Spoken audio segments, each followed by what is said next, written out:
The harsh desert wind whipped at Sister Agnes's simple habit, the coarse fabric doing little to protect her from the biting chill of the pre-dawn air.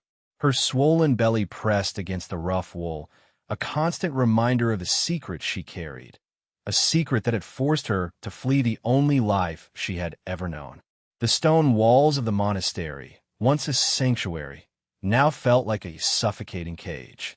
Agnes wasn't running from God, but from the rigid dogma and unforgiving judgment of the sisters. They wouldn't understand. Compassion was a virtue preached, but rarely practiced within those cold, echoing halls. The shame they would heap upon her, the whispers and stares, would be unbearable. And what of the child, raised in isolation, taught only obedience and silence? That was no life at all. Her heart ached with guilt for the vows she was breaking, but the instinct to protect her unborn child was stronger. She clutched the worn leather reins of the sturdy mare she had borrowed from the monastery stables. May God forgive her for that, too. Every creak of the saddle, every rustle of the wind, made her jump. She imagined the Mother Superior's hawk-like eyes, filled with righteous fury, boring into her back. They would be searching for her, no doubt. She had to put as much distance as possible between herself and the monastery before they found her. Ahead lay only the vast, unforgiving expanse of the Wild West. She had no plan, no destination, only a desperate hope that somewhere, somehow, she could find a place to raise her child in peace. A place where love and acceptance outweighed judgment and condemnation. A place where a pregnant nun wouldn't be seen as a fallen woman, but as a mother fighting for her child's future. It was a foolish hope, perhaps, but it was all she had. The escape itself had been a blur of adrenaline and fear. The storm, a raging tempest of wind and rain, had been her unlikely ally. It masked the sound of her movements as she crept through the darkened corridors, her heart pounding against her ribs like a trapped bird. Each step was a prayer, a plea for forgiveness and guidance. The stables were dimly lit by a single flickering lantern. The horses shifted nervously in their stalls, sensing her anxiety. She chose the most docile-looking mare, a sturdy brown creature with kind eyes. Saddling her was a clumsy affair, her pregnant belly hindering her movements. But she managed, her hands trembling with a mixture of fear and determination. She had grabbed a few meager provisions from the monastery kitchen, a loaf of stale bread, a hunk of cheese, and a small flask of water. It wouldn't be enough, but it was all she could carry. Every second counted. As she led the mare out of the stables and into the storm, she glanced back at the imposing silhouette of the monastery. It loomed against the dark sky, a symbol of the life she was leaving behind. A life of order and routine, but also of stifling repression. Mounting the horse was a challenge, but she managed it with a grunt of effort.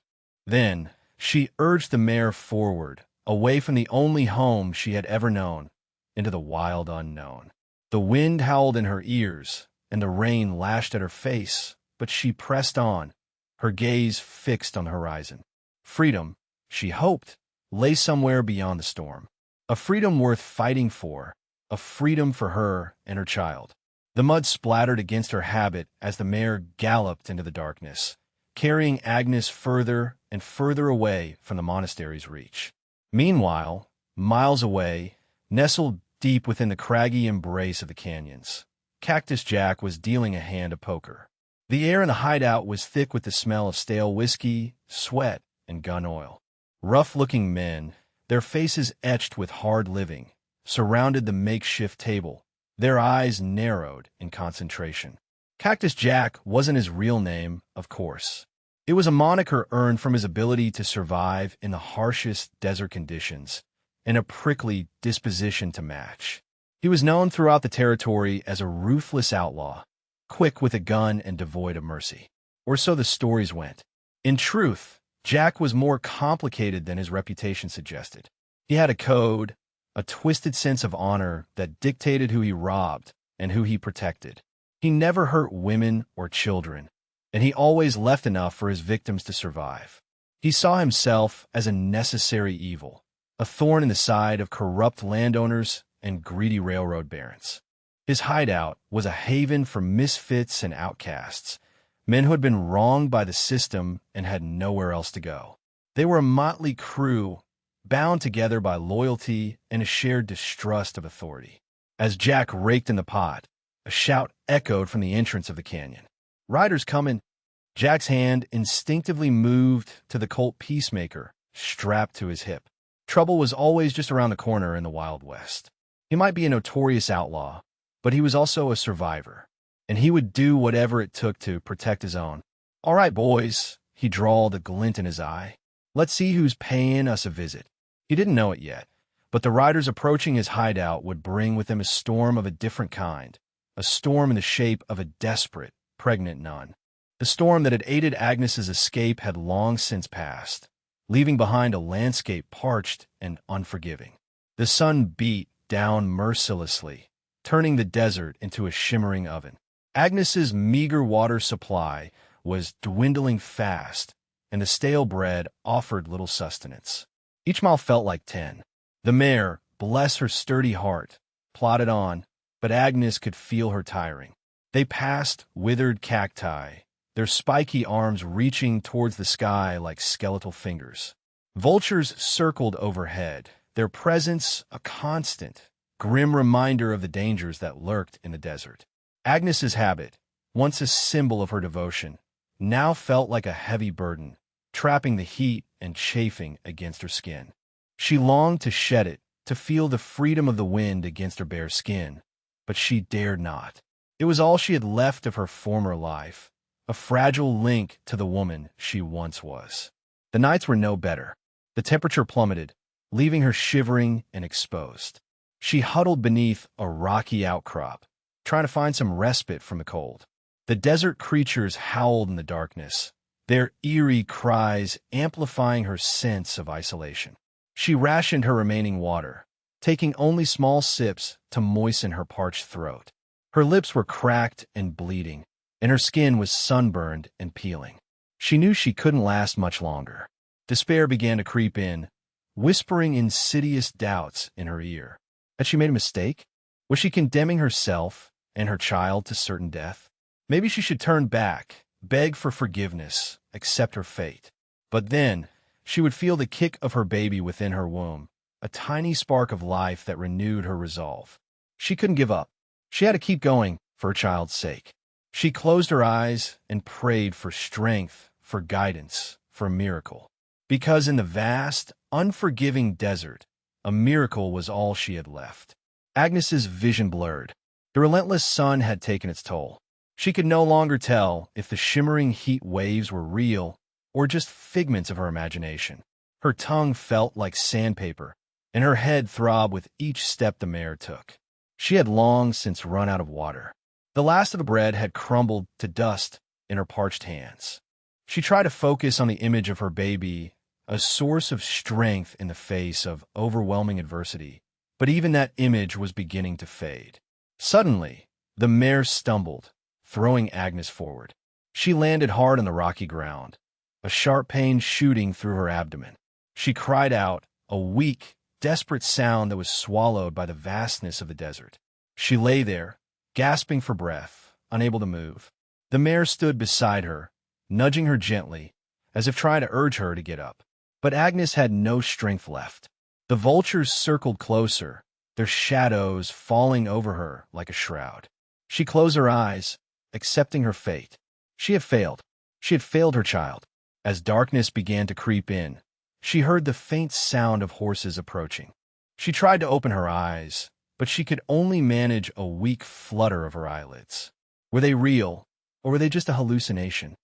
She felt a hand on her shoulder, a rough but gentle touch. A voice, deep and gravelly, spoke to her. "Hey there, ma'am. Are you all right?" Agnes couldn't answer. She had reached the end of her strength. She slipped into unconsciousness, her fate hanging in the balance. Little did she know that her prayers had been answered, and that salvation had arrived in the most unlikely of forms, a notorious outlaw with a hidden heart of gold. Cactus Jack had found her. Cactus Jack cursed under his breath. He hadn't been expecting to find a woman, let alone a pregnant one, lying half dead in the middle of nowhere. He signaled to his men, and they carefully lifted Agnes onto one of their horses. Her face was pale and gaunt, her lips cracked and bleeding. "What do we do with her, Jack?" Snake asked, his voice laced with suspicion. "We can't just leave her to die," Jack replied, his gaze hardening. "But we can't take her back to the hideout," Snake countered. "She'll be nothing but trouble." Jack knew Snake had a point. A pregnant nun was the last thing they needed in their rough-and-tumble outlaw life. But he couldn't bring himself to abandon her. He remembered the woman on the stagecoach, the fear in her eyes, and the gratitude she had shown him.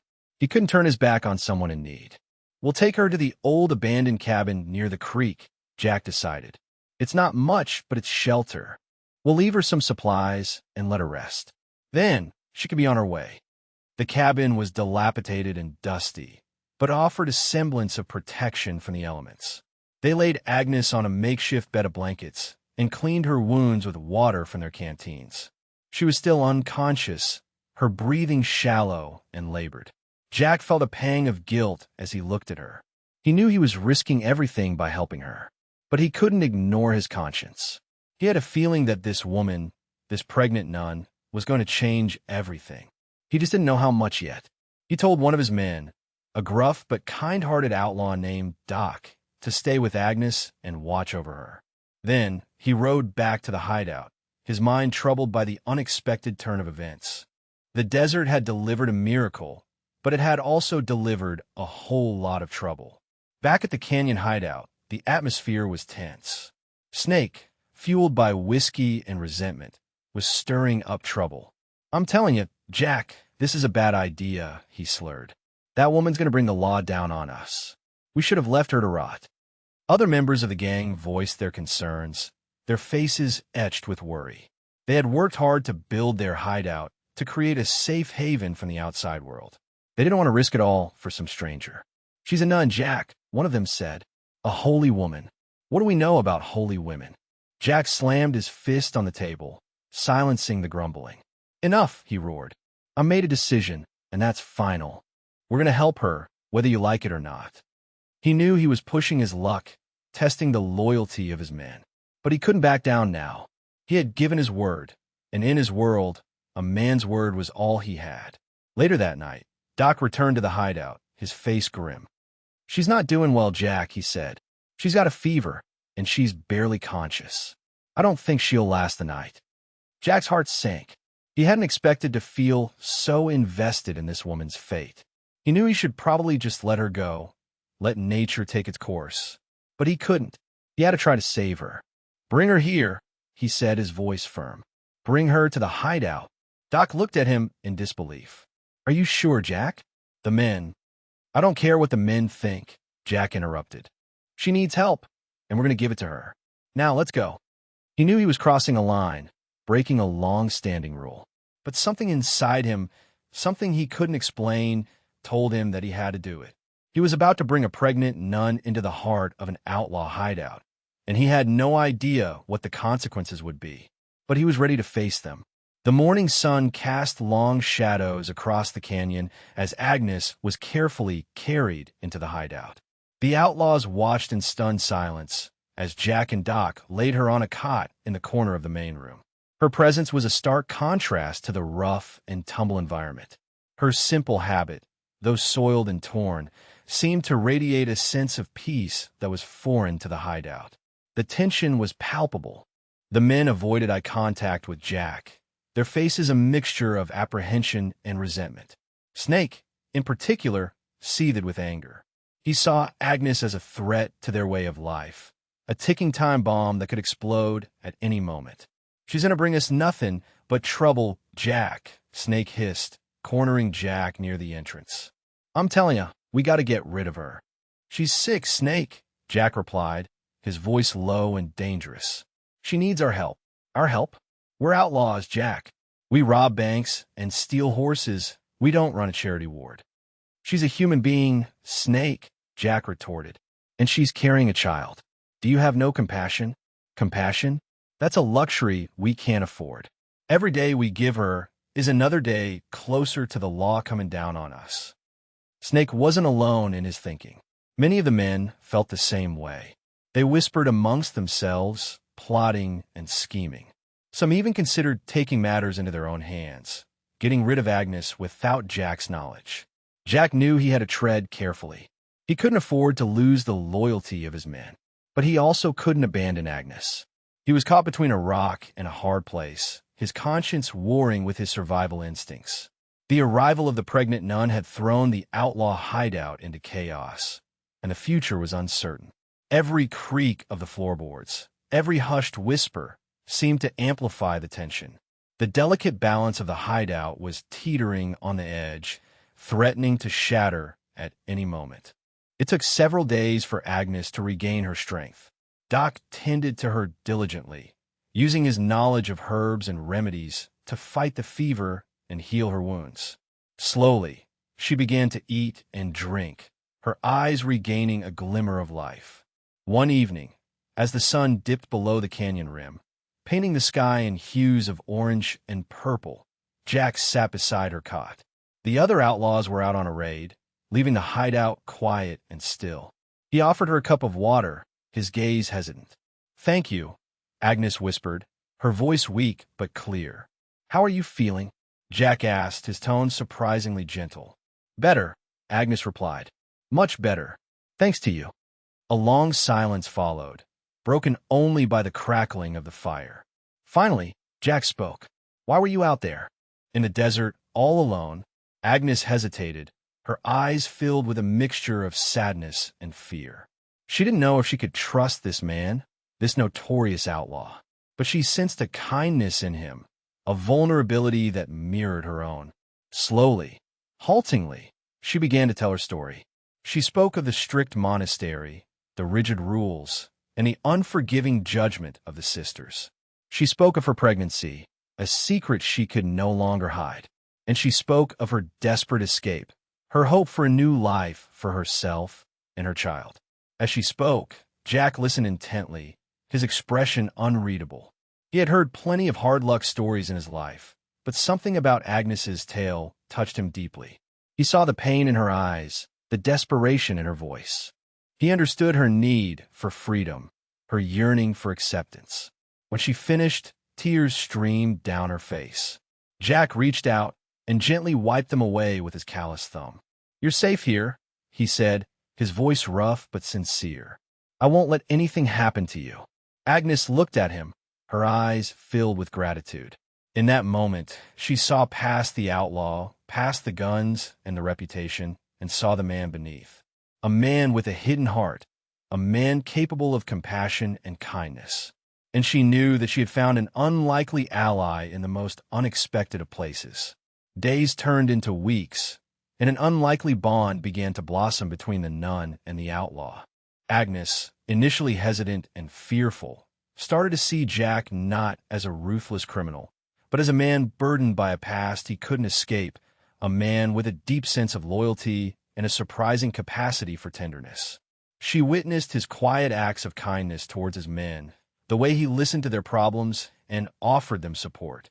She saw the respect and even affection they had for him, despite his gruff exterior.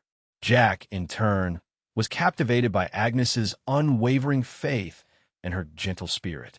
He had never met anyone like her, someone who could find beauty and hope in even the darkest of circumstances. He admired her courage, her determination to protect her child, and her unwavering belief in the goodness of humanity. They spent hours talking, sharing their stories and their dreams. Agnes told him about her life in the monastery, the beautiful hymns she used to sing, and the peaceful gardens she used to tend. Jack told her about his childhood, his struggles to survive, and the events that had led him down the path of outlawry. He confided in her his disillusionment with the world, his anger at the injustices he had witnessed, and his longing for a better life. Agnes listened patiently, offering him words of comfort and understanding. She didn't condone his actions, but she saw the pain and the anger that fueled them. She believed that even the most hardened heart could be redeemed, that even the most lost soul could find its way back to the light. As their bond deepened, the tension in the hideout began to ease. The outlaws, initially suspicious of Agnes, started to warm up to her. They saw the positive influence she had on Jack, the way she softened his rough edges and brought a sense of calm to the hideout. Even Snake, though still wary, began to treat her with a grudging respect.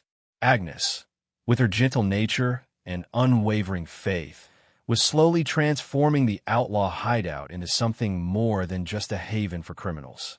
It was becoming a place of hope, a place of healing, a place where even the most unlikely of people could find solace and connection. Meanwhile, in the dusty town of Redemption, Sheriff Brody received a telegram. The message was brief and to the point. Pregnant nun escaped Monastery. Stole horse. Apprehend and return. Reward offered. Sheriff Brody was a man of few words and even fewer smiles. He was a stern and unforgiving lawman, known for his unwavering dedication to justice and his relentless pursuit of criminals. He saw the world in black and white, with no room for shades of gray. He didn't care about the nun's reasons for escaping. All he knew was that she had broken the law, and it was his duty to bring her to justice. He gathered his posse, a motley crew of deputies and bounty hunters, and set out in pursuit. He followed the nun's trail across the desert, his determination growing with each passing mile. He knew she was weak and vulnerable, and he was confident that he would catch her soon. He also heard rumors about Cactus Jack and his gang, whispers of their hideout in the canyons. He suspected that the nun might have sought refuge with the Outlaws, a dangerous alliance that could complicate matters. Brody had a long-standing feud with Cactus Jack, a rivalry fueled by years of cat-and-mouse chases and near misses. He saw Jack as a scourge on society, a symbol of lawlessness and corruption. He had vowed to bring him to justice, one way or another. The thought of the nun and the outlaw joining forces fueled his anger. He saw it as a personal affront, a challenge to his authority. He vowed to find them both, to bring them to justice, and to restore order to the Wild West. He spurred his horse forward, his eyes narrowed, his jaw set. The hunt was on, and Sheriff Brody wouldn't rest until he had his prey in his grasp.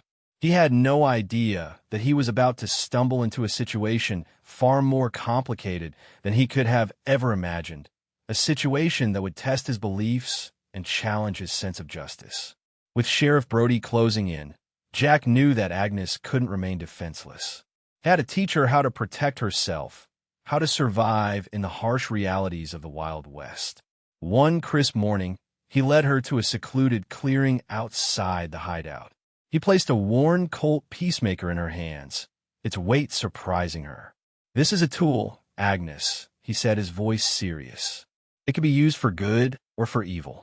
It's up to you to decide how to use it." Agnes looked at the gun with trepidation. She had never held a weapon in her life. The thought of using it to harm another human being filled her with dread. "I can't do this, Jack," she said, her voice trembling. "I'm a nun. I'm supposed to be peaceful."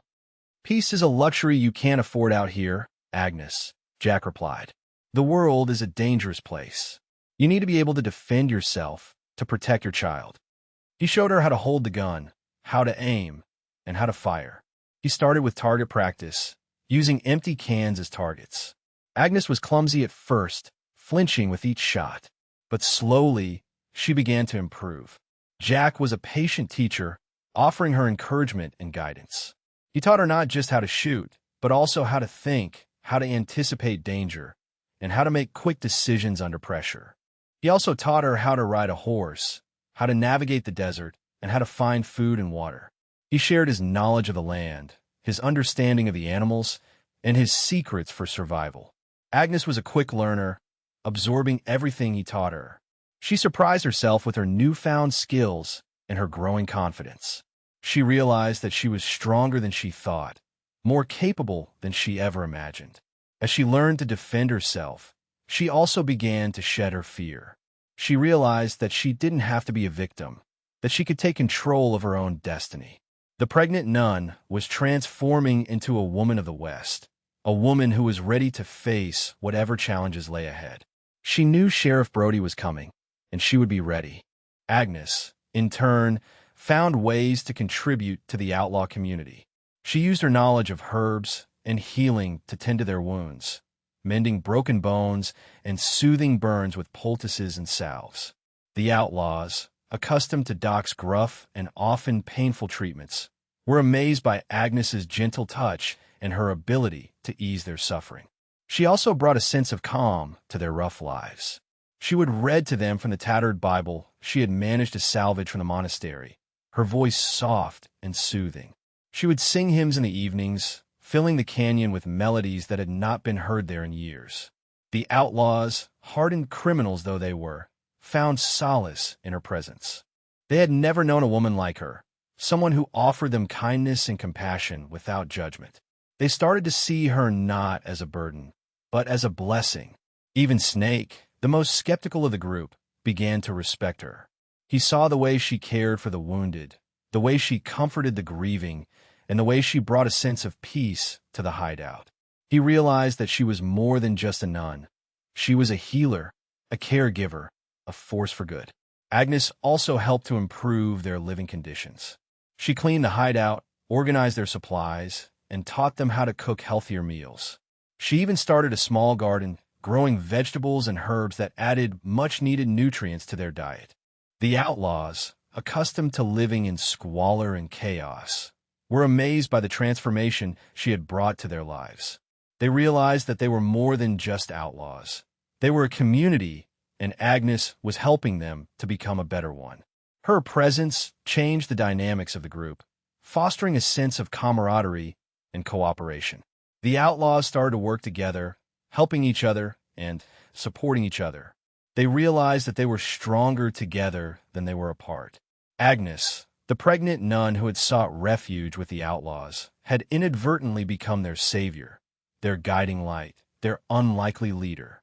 She had shown them that even in the darkest of places, hope could still bloom.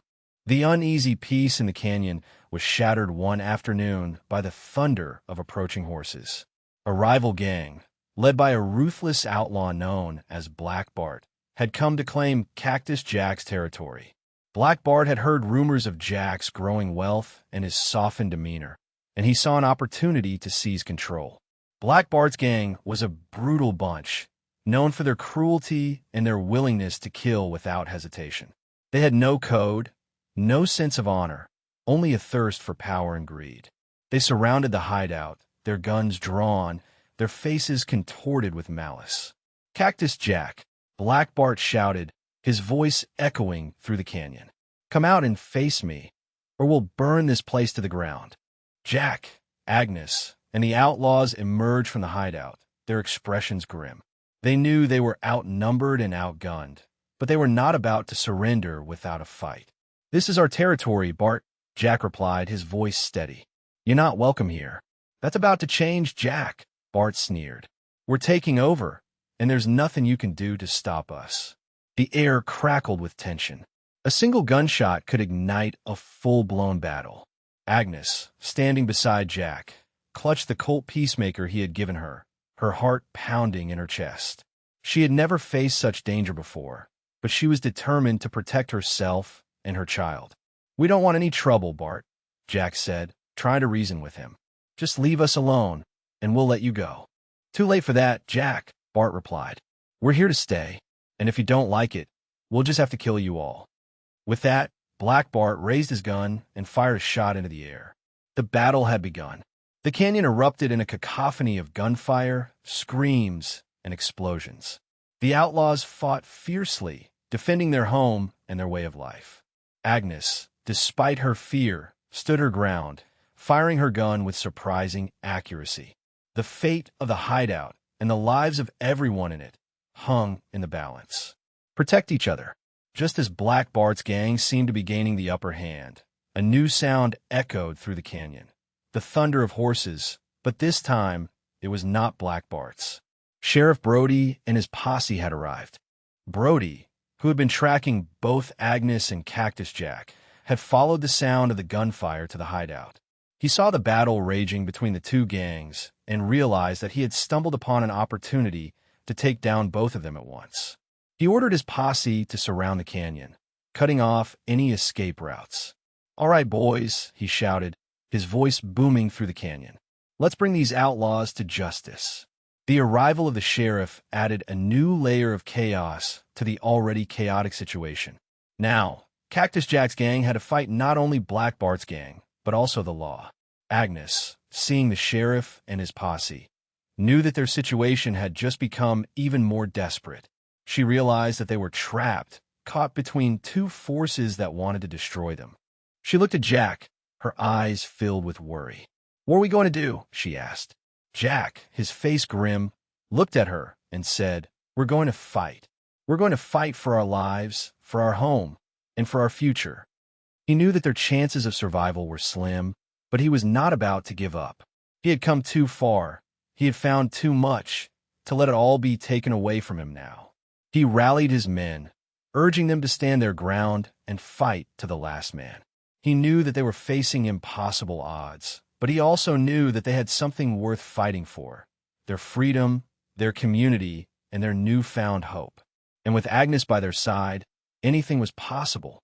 As the battle raged, Jack saw an opportunity to create a diversion. He knew that Agnes was the sheriff's primary target, and he couldn't let her fall into Brody's hands. He had to protect her, even if it meant sacrificing himself. He turned to Snake and said, "Snake, I need you to get Agnes out of here. Take her to the old mine shaft on the other side of the canyon. It's a safe place to hide." Snake, despite his initial reluctance, nodded in agreement. He had grown to respect Agnes, and he knew that Jack was right. She couldn't stay here. "What about you, Jack?" Snake asked. "What are you going to do?" "I'm going to hold them off," Jack replied. "I'm going to give you enough time to get Agnes to safety." Snake looked at Jack with a mixture of concern and admiration.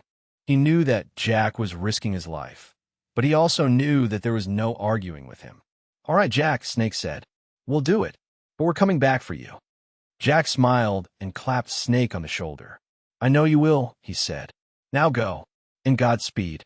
Snake grabbed Agnes's hand and led her towards the back of the hideout, dodging bullets and explosions. They made their way to a hidden passage that led out of the canyon. As they ran, Agnes looked back at Jack, her eyes filled with tears. She didn't want to leave him, but she knew that he was doing what he thought was best. "Be careful, Jack," she whispered. "Please be careful." Jack smiled and waved, his eyes filled with love. He watched as Agnes and Snake disappeared into the passage, and then he turned back to face the battle. He knew that he was facing impossible odds, but he was ready to fight to the end. He had to protect Agnes, even if it meant sacrificing everything. His love for her was stronger than any fear, and he was determined to see her safe, even if it was the last thing he ever did. CK stood his ground, a lone figure against a sea of enemies. He fought with a ferocity born of desperation and love. He knew that he couldn't win, but he could buy Agnes time, and that was all that mattered. He took down Black Bart and several of his men, his aim deadly and precise. He dodged bullets and explosions, his body moving with a speed and agility that belied his age. Sheriff Brody, watching from a distance, was impressed by Jack's fighting skills. He had always known that Jack was a formidable opponent, but he had never seen him fight with such passion and determination. He knew that he had to take Jack down, but he also knew that he couldn't underestimate him. He ordered his posse to focus their fire on Jack, hoping to overwhelm him with sheer numbers.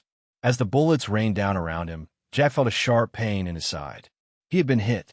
He stumbled and fell to the ground, his vision blurring.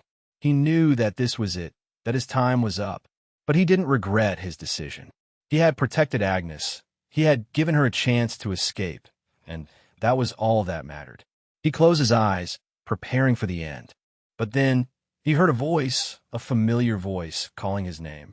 "Jack!" He opened his eyes and saw Agnes, running towards him, her face filled with terror. Snake was right behind her, trying to pull her back, but she wouldn't budge. "Agnes, what are you doing?" Jack shouted. "Get out of here. It's too dangerous." "I'm not leaving you, Jack," Agnes replied, her voice trembling. "I'm not going to let you die." She ran to his side and knelt beside him, cradling his head in her lap. She looked at him with love and compassion, her eyes filled with tears. "I love you, Jack," she said. "I'm not going to let you go." And in that moment, Jack knew that he had made the right decision.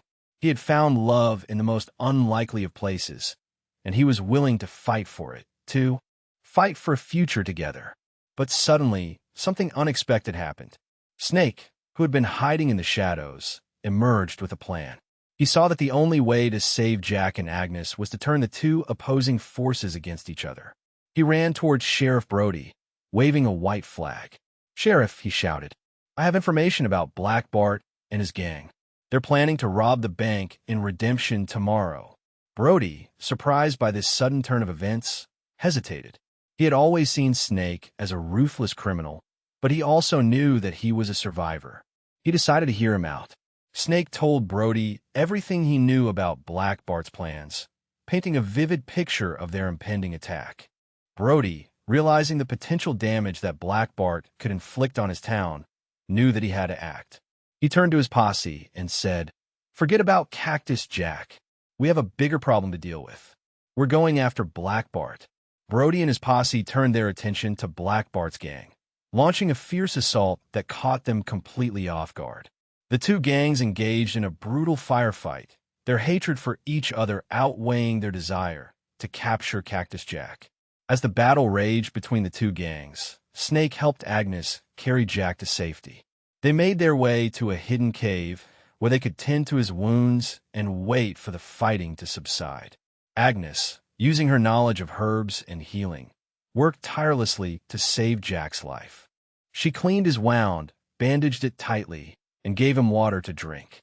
Jack, though weak and in pain, was grateful for her care. He looked at her with love and admiration, knowing that he had found a true partner, a woman who was willing to risk everything for him. As the sun began to set, the fighting finally subsided. Black Bart's gang had been defeated, and Sheriff Brody and his posse had left to pursue other criminals. The canyon was silent, except for the moans of the wounded and the dying. Cactus Jack, Agnes, and Snake emerged from the cave, their hearts filled with hope. They had survived the climactic showdown, but they knew that their journey was far from over. They still had to find a way to escape the reach of the law and build a new life together. And with their newfound love and their unwavering determination, they knew that they could do it. While Snake's quick thinking played a pivotal role, Agnes's actions throughout the battle were also crucial in turning the tide. Before Snake's intervention with Sheriff Brody, Agnes noticed Black Bart positioning his men to flank Jack's gang. Using her knowledge of the terrain, gained from her time in the desert and Jack's teachings, she quickly devised a plan. She knew of a narrow passage, hidden behind a waterfall, that led to a higher vantage point overlooking the battlefield. She gathered a small group of outlaws, those who were still able to fight, and led them through the passage. They emerged on the high ground, catching Black Bart's men completely by surprise. From their elevated position, they were able to rain down bullets on the unsuspecting outlaws, disrupting their attack and causing chaos in their ranks. Agnes, despite her pregnancy, moved with surprising agility, her aim deadly and precise. She had learned well from Jack, and she put her newfound skills to good use. She not only shot accurately, but also directed the other outlaws, using hand signals and whispered instructions to coordinate their attack. Her actions not only disrupted Black Bart's plans, but also boosted the morale of Jack's gang. They saw that Agnes, the pregnant nun, was not afraid to fight, and they were inspired by her courage and her leadership. It was this disruption, caused by Agnes's quick thinking and her newfound skills, that created the opportunity for Snake to approach Sheriff Brody and offer him the information about Black Bart's planned bank robbery. Agnes had come a long way from the fearful nun who had fled the monastery. She had transformed into a strong, capable woman, a leader, a fighter. She had used her wit, her knowledge, and her skills to protect her loved ones and to defend her new home. And in doing so, she had proven that even the most unlikely of people can be heroes. The battle was won, not just by brute force, but by courage, compassion, and a little bit of ingenuity. And Agnes, the pregnant nun, had played a vital role in it all. The information Snake provided, combined with Agnes's tactical maneuver, allowed Sheriff Brody to decisively defeat Black Bart's gang. While focused on Black Bart, Brody's pursuit of Cactus Jack faded in priority, giving Jack and the remaining outlaws a chance to escape. Although wounded, Jack, with Agnes's help, managed to evade the sheriff's grasp. Snake knew of a secret route, used in the past for smuggling, that led out of the canyon and into the vast, unexplored territory beyond. He guided Agnes and Jack along this treacherous path, their horses carefully picking their way through the rocky terrain. The journey was arduous, and Jack's wounds slowed them down considerably. Agnes tended to him constantly, using her knowledge of herbs to ease his pain and prevent infection. Snake, ever vigilant, scouted ahead, ensuring that they were not being followed. They eventually reached a small, secluded valley, hidden from the outside world by towering cliffs. It was a peaceful oasis, a stark contrast to the violence and chaos they had just escaped. A clear stream flowed through the valley, providing fresh water, and the surrounding hills were covered in lush vegetation. Jack, exhausted and in pain, collapsed beneath a shady tree. Agnes knelt beside him, her face filled with concern. "We're safe now, Jack," she said, her voice soft and soothing. "We can rest here." Jack smiled weakly and reached out to take her hand. "Thank you, Agnes," he said. "You saved my life."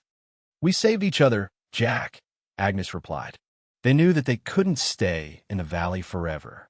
Sheriff Brody would eventually catch up to them, and they would have to find a new place to call home. But for now, they were safe, they were together, and they had a chance to heal and to plan their future. They had faced impossible odds. They had survived a brutal battle, and they had found love in the most unlikely of places. And they were ready to face whatever challenges lay ahead, as long as they had each other. The Wild West was a dangerous place, but it was also a place of opportunity, a place where dreams could come true. And Jack and Agnes, the outlaw and the nun, were determined to make their dreams a reality. "Comes, name him Jack. He deserves to carry the name of someone who always did the right thing, even when it was hard." Agnes smiled through her tears. "I will," she said, "and I'll tell him all about his father, the kindest, bravest man I've ever known." Jack leaned down and kissed her gently on the forehead. "Goodbye, Agnes," he said. "Be happy." He mounted his horse and rode away, his heart heavy with sadness but also filled with hope. He knew that he was leaving behind the woman he loved, but he also knew that he was giving her the best possible chance at a new life. He rode towards the setting sun, his future uncertain. He didn't know where he was going or what he was going to do, but he knew that he had changed, that he was no longer the ruthless outlaw he once was. He had found love, he had found redemption, and he had found a reason to believe in the goodness of humanity. And that was enough. Months later, as Agnes cradled her newborn son in her arms, she looked out at the vast expanse of the Wild West, her heart filled with gratitude. She had escaped the oppressive monastery. She had found love in the most unlikely of places, and she had created a new life for herself and her child. She knew that Jack would always be a part of her, that his memory would forever be etched in her heart. And she knew that one day,